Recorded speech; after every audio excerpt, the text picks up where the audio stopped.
মনে মনে আছে ফন্দি, এবার আসবে বদল নন্দী। মনে মনে আছে ফন্দি, এবার আসবে বদল নন্দী।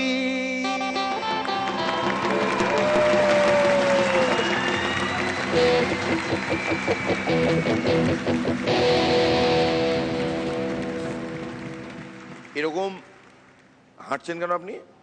আমি একটু বেটে না, তাই উঁচা করে হাঁটলে যদি একটু লম্বা দেখায়। ও আচ্ছা আচ্ছা আচ্ছা।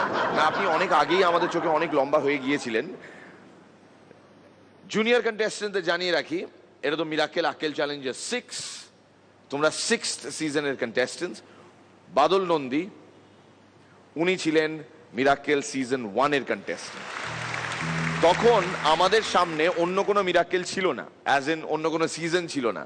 তখন আমরা কম্পেয়ার করতে পারতাম না যে এটা ওর থেকে বেটার হলো কি খারাপ হলো।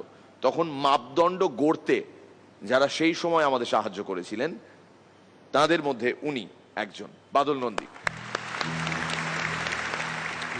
এবং এই কথাটা আমি বলার থেকে আপনি বললে বেটার, যে সেই কঠিন সময়ে মিরাক্কেলে পারফর্ম করার পর আপনার জীবনে কি পরিবর্তন এলো সেটা যদি আপনি বলেন। না, আমি যখন মিরাক্কেলে পারফর্ম করতে আসি, আমার মা বিছানায় ছিল। তার কিডনি, সুগার, আলসার, গ্যাস্ট্রিক, নানান রকম চোখ, সব রকম অসুবিধে, এবং যে কোনো মুহূর্তে মা মারা যেতে পারতেন, এমন অবস্থা। তাই মিরাক্কেলে ওই অবস্থায় আমি মাকে বাড়িতে ফেলে রেখে এখানে চলে এসেছি। আর মিরাক্কেল আমাকে এমন একটা জায়গা দিয়েছে, আশা করি আমি মাকেও ফিরে পেয়েছি। আর মার জন্য আমি দুটো সরকারি চাকরিও ত্যাগ করেছি, কিন্তু মাকে আমি ছাড়িনি। তাই আপনারা মাকে কেউ ছাড়বেন না। মা যার সাথে আছে সে অনেক অনেক ওপরে যাবে। আমিও মিরাক্কেলের দৌলাতে অনেক কিছু করেছি, এখন বহু জায়গায় পশ্চিমবঙ্গের আমি প্রোগ্রাম করে বেড়াচ্ছি শুধু এই মিরাক্কেলের দৌলাতে। যে সময় আপনি মিরাক্কেলে পারফর্ম করতে আসেন সে সময় খুব সম্ভবত আপনার চাকরি ছিল না। না, আমি একটা ছোট দোকানে কাজ করতাম। হ্যাঁ, এবং তারপর ওনার পারফরমেন্স দেখে আমাদের জি বাংলার অফিসে প্রচুর লোকে ফোন করেন এবং ওনাকে চাকরি অফার করেন তারা। ফাইনালি সেখান থেকে এক ধাপ, তারপরে আর এক ধাপ, এইভাবে এগোতে এগোতে আজকে বাদল নন্দীকে মোটামুটি সবাই জানে, সবাই চেনে। বাদলদা, আপনার জন্য আমাদের তরফ থেকে ছোট্ট একটা উপহার রয়েছে, আপনি এগিয়ে যান জাজদের দিকে।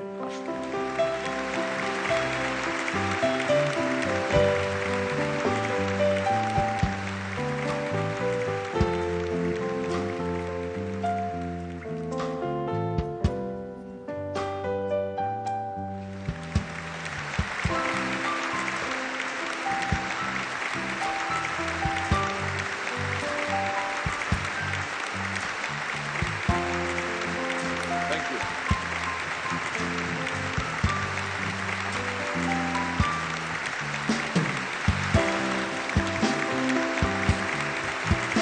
Miracle.